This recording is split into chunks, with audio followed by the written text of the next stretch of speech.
విషయాలు ప్రతి అత్తగారు ప్రతి కోడల దగ్గర అనవలసిన మాట ఇది.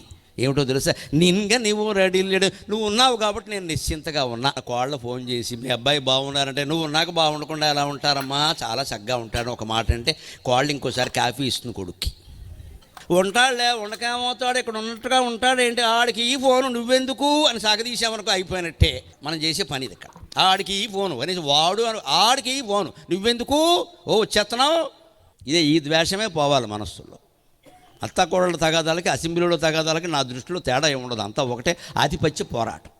ఇక్కడ రావాలి మార్పు. అందుకోసం ఈ పద్యం చెబుతున్నాడు తిక్కనగా. నిన్గని ఓరాడిల్లుడు ఇవన్నీ చెప్పి ఏమైందంటే, నువ్వు ఉన్నావు కదమ్మా నాకు నిశ్చింతగా. వెంటనే ద్రౌపది, అత్తయ్య మీకు ఎందుకు ఆ చింత, నేను చూసుకుంటాను కదా, మీరు అలా నిశ్చింతగా ఉండండి, విదురుని ఇంట్లో మీరు ఉండండి, మీరు ఇలా అయిపోతే వాళ్ళు ఎలా అయిపోతారు అని అత్తా కోడళ్ళు ఆనందంగా కౌగులించుకున్నారమ్మ. వాళ్ళు అరణ్యంలో ఉంటే, అయోధ్యలో ఉంటే ఇంత సామరస్యం ఉన్నాక ఆ సామరస్యం కావాలి.